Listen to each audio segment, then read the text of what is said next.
अगर आपके पास बहुत सारा पैसा आ जाए तो आप क्या करोगे? एक छोटी सी कहानी के माध्यम से आज हम यही सीखने वाले हैं। तो चलिए आपका ज़्यादा समय ना लेते हुए इसे शुरू करते हैं।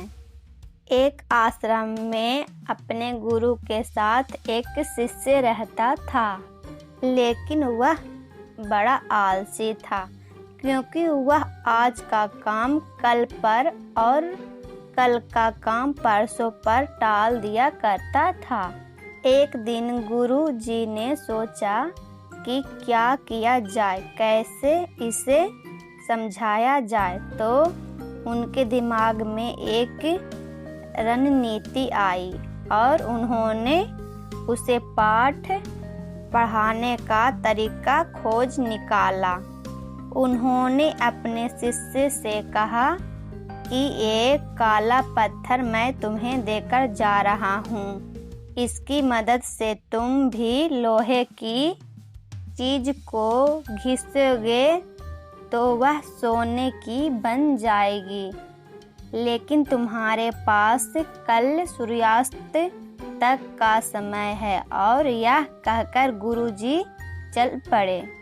अब वह आलसी शिष्य सोचता रहा कि मैं इस पत्थर से यह करूँगा वह करूँगा, अभी तो मेरे पास काफ़ी समय है और मैं खूब सारा सोना बना लूँगा।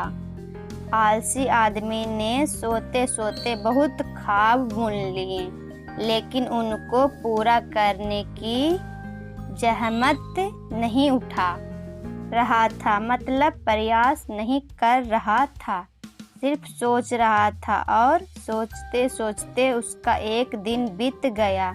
जैसे ही वह सुबह उठा तो उसने सोचा, अभी मेरे पास शाम तक का वक्त है, मैं इसे बहुत जल्दी पूरा कर लूँगा। देखते देखते दोपहर हुई। उसने खाना खाया और सोचा थोड़ी देर आराम कर लेता हूँ, उस उठने के बाद कर लूँगा।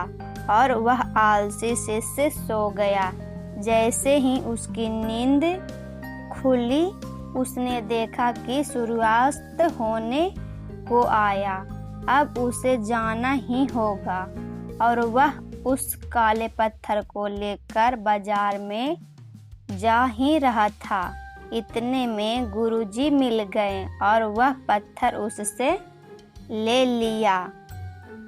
गुरुजी बोले, तुम्हारा समय खत्म हो चुका है।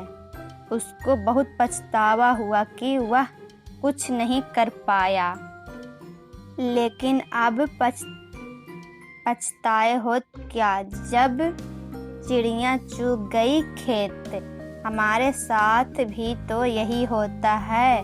कभी कभी हम भी तो यही करते हैं, आलस करते जाते हैं, आज का कल और आगे से आगे उसे टालते जाते हैं। इससे समय निकल जाता है, क्योंकि समय का पहिया तो रुकने वाला नहीं है।